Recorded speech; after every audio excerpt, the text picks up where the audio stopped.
This is the 2023 Toyota Sequoia TRD PRO, the toughest and baddest Sequoia of them all. This thing looks like it's ready to lay the smackdown on the competition, but what are those? Those are some big Michael Phelps looking ears. I'm just messing around. Those are the add-on power tow side view mirrors that make it easier for you to see your trailer when you're towing. And don't worry, even though the new Sequoia dropped a V8 in favor of a V6, it can tow more. Let's take it for a spin. Dang, excuse me. All right.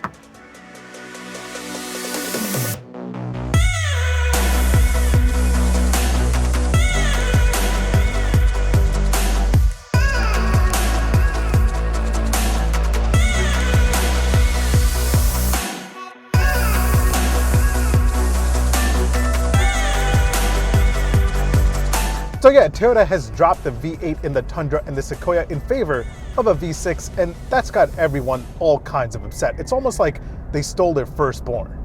What you have now is a 3.5 liter twin turbo V6 with a hybrid setup. It's known as the iForce Max hybrid powertrain, and it puts up some pretty impressive numbers. You've got 437 horsepower and 583 pound-feet of torque, and this is the only engine option you have in the new Sequoia. So whether you go for the base SR5 or this tough TRD Pro, you're working with the iForce Max. So that means this makes 56 more horsepower and 182 more pound-feet of torque than the outgoing V8. So stop your crying. That also means when you pop this into sport mode and floor it, this thing takes off. 0 to 60 for the TRD Pro here will take you 6.5 seconds, and that's because this is a little bit heavier than the other Sequoias. It tips the scale at 6,150 pounds, making it about 200 to 300 pounds heavier than the other Sequoia trims. The other Sequoia trims will do 60 in the high 5 seconds. So because of the off-road equipment in here, on-road performance and acceleration performance is just a little bit worse. Speaking of weights in pounds, the new Sequoia has a max towing capacity of over 9,000 pounds. The outgoing model had a max towing capacity of around 7,000. Now, the TRD Pro Sequoia that I'm driving here is meant to be the off-road go-anywhere version of this large family SUV. And now, it's also meant to fill the gap left by the beloved Land Cruiser. See, even though we had a Sequoia TRD Pro before, if someone wanted a true 4x4 Toyota SUV, the legendary Land Cruiser was the most popular option.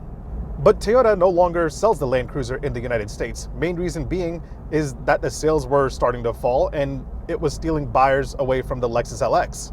Now bear with me for a second. The new Land Cruiser, the new Lexus LX, the new Toyota Tundra, and this Sequoia all share the same GAF platform, which may make you think that this Sequoia TRD Pro should be just as good as the Land Cruiser. Well, not really. See, even though they all sit on the same platform, they have a few things that set them apart. The new Land Cruiser and the new Lexus LX both have a center locking differential. This doesn't.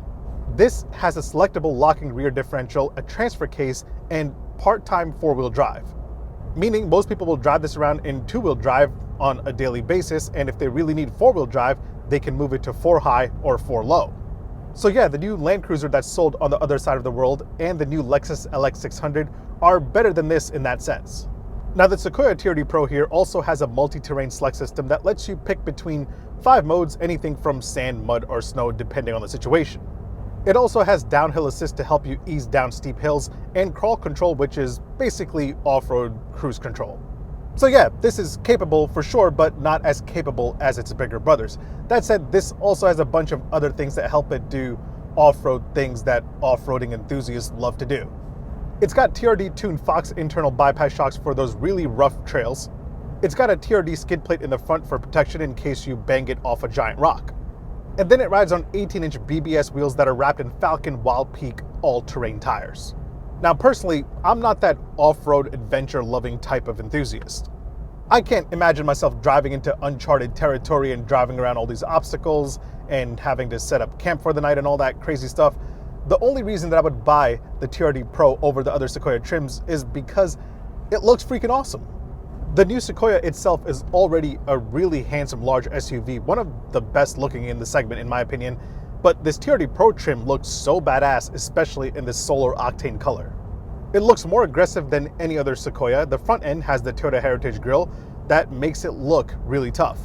And then you also have these marker lights. They're mainly there for design, and those look really dope.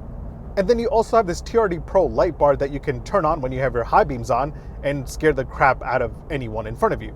Technically, you would use them to light up an off-roading adventure at nighttime, but not I. I would only use them to tell someone to get the hell out of my way as I drive around in my tough-looking large family SUV. By the way, I also put up a video of the Tundra TRD Pro, so if you're into TRD Pro life, then check that out as well. And if you're new here, hit that subscribe button. And if you're enjoying this video so far, hit that like button. It really supports the channel. But yeah, this looks very Tundra from the front. It's even got the same LED headlamps right from the Tundra. Now, from the back, the Sequoia looks even better and still very muscular. I love the rear end of this SUV. It really is the best looking large family SUV, no matter which trim you go for. You've got this giant Sequoia badge and you have these awesome looking LED taillights. I really like the design of these taillights a lot. Now, my test model here also has the giant TRD Pro roof rack for an extra $1,395, which probably makes this weigh even more than it already does. Oh, and by the way, these giant power tow mirrors will cost you an extra $290, and you shouldn't get these because it'll make your Sequoia and you look really weird. And just when you thought that wasn't weird enough, you can go all Will Smith ears on them because they are actually power extendable and they can go out even further and make it look even crazier. I find them so odd. And they definitely block your view when you're driving around on everyday roads and making a turn. They're that big where they just block your view from the side windows. Now, let's talk about how it is to be inside the tougher Sequoia. Even though everything in here is TRD Pro'd out, it's still a pretty comfortable place to be. By the way, I don't understand. I've seen a lot of people say that they hate this Toyota stamp inside on the Tundra and the Sequoia TRD Pro. I think it looks awesome. Let me know what you think about it in the comments below, but I think it looks great. But yeah, you also have these awesome TRD Pro seats that have this really cool camouflage pattern on them.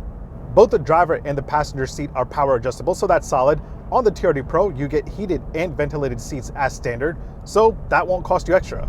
You also get yourself a heated steering wheel along with tri-zone climate control with 2 zones for the front and 1 zone for the 2 rows in the back.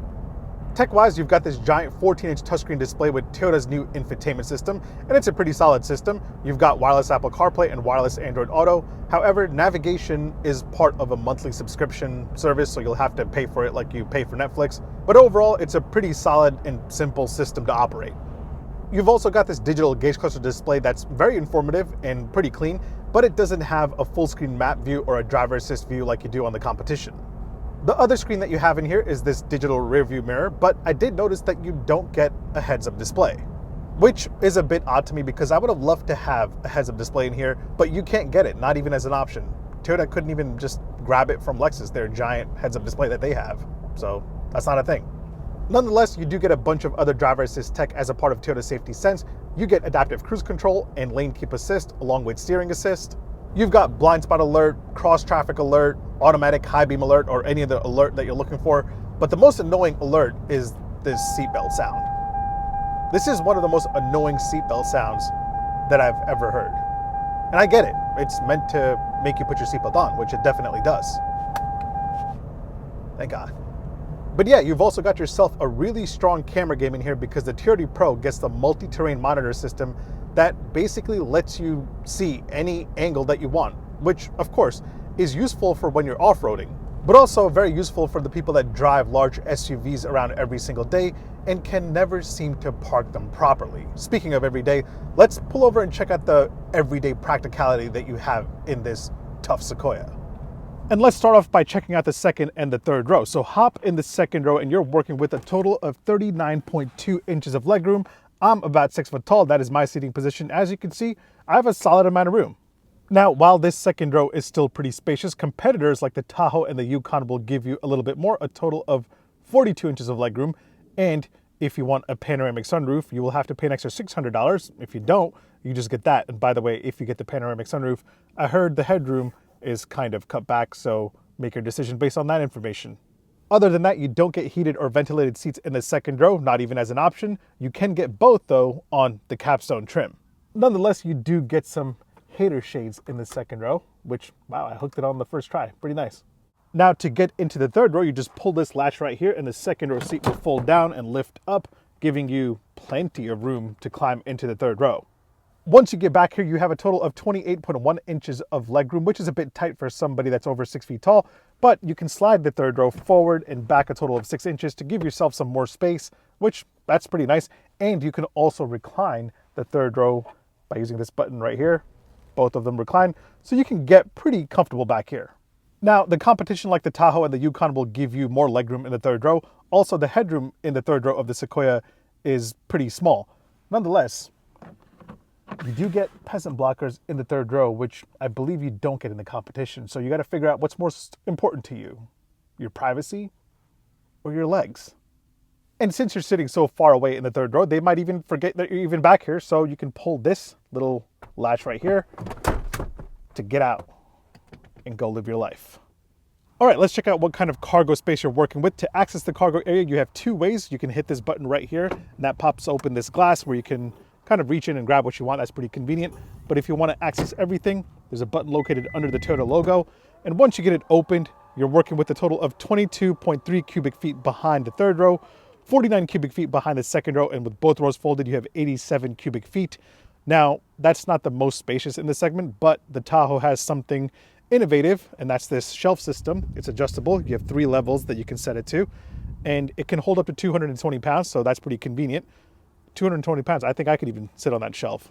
So yeah, that's pretty cool. All right, before I give you my final thoughts on the Sequoia TRD PRO, and before we talk a little bit more about how it drives, let me point out a few important daily ownership highlights that I'll have to show all of you. You have a total of 2, 4, 6, 8 cup holders, 2 in the front right there, and then you have 2 right here in the center console. And then third row passengers get 2 cup holders on each side, because they get really thirsty. Here are the keys to the Sequoia TRD PRO, and just like the Tundra TRD PRO, you don't have a TRD logo. I want a TRD logo on my keys. Door close down from the outside, and the inside, solid. Charging game-wise, in the front you're working with a wireless charger right there, a USB-A port right there, and you have a USB-A and C port in the center armrest. Those sitting in the second row get a USB-A and C port and a household outlet. Third row passengers are working with a USB-C port on each side. And of course, let's do an indicator and horn sound test. Indicator first. Pretty simple. Now for the horn sound. That's solid for sure. TRD PRO solid. All right, so how does the TRD PRO compare to the other Sequoia trims? Is there any other reason to buy this besides, looking really cool? Well, yeah, if you're really gonna go out and do that whole off-road thing, then sure, buy this one. But just be aware, there are some downsides. First, it gets slightly worse fuel economy. While the other Sequoia trims will give you 22 miles per gallon combined, this one will give you 20 miles per gallon combined. I'm averaging, after a few days of driving, a total of 13.6 miles a gallon. The other downside is cabin noise. This one isn't as insulated as the other Sequoia trims. For example, the capstone gets acoustic glass, so it's quieter. In this one, you hear more of the outside world. Now this also has a roof rack, so it creates some wind noise. And since this is a TRD PRO and has a TRD PRO exhaust, you hear that. But this also has fake engine noise pumped into the cabin. Take a listen.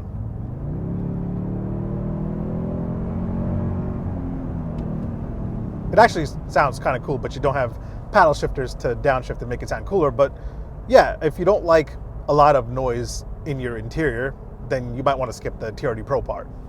And then there's the pricing. The Sequoia TRD PRO here starts at $76,000, meaning this is even more expensive than the most luxurious capstone trim. And as tested here, you're looking at over $80,000. Now, in terms of everyday ride quality, I feel like this one is a little bit rougher, not by much, but you do notice a little bit of a difference over the other trims like the Limited, Platinum, and the Capstone. By the way, I've also filmed the Sequoia Capstone, so that should be dropping soon. But yeah, I did notice a little bit of a difference in the ride quality. In my opinion, I think a majority of the Sequoia buyers will be totally okay with the nicely loaded Limited or Platinum trim. That said, I'm pretty excited to see how the Sequoia does this year. It's coming off some very sluggish sales of less than 10,000 units annually for the last 3 years, and it faces some tough competition from the American SUVs like the Chevy Tahoe, the GMC Yukon, and the Ford Expedition, the Tahoe being the real king of this segment by far. But the new Sequoia is ready to take on this segment, and it's listening to you with its giant power toe ears. I mean, mirrors. Either way, thanks for watching. Make sure you hit like, make sure you hit subscribe. Make sure you follow me on Instagram and on TikTok. My handle is @OmarDrives. I'll catch you guys in the next one. Take care. Peace. By the way, sorry if you were looking for a real off-roading review of the Sequoia TRD Pro. I just don't like to do things that I'm not good at, and off-roading is one of them. If you're really interested to see how this handles itself off-road on crazy terrain, definitely check out my friend Ryan Douth's channel, Driving Sports TV. He's done the TRD Pro review a few times, very detailed about the whole off-roading experience in this thing, so check that out. I just like off-roading vehicles because they look tough and better than their regular everyday counterparts.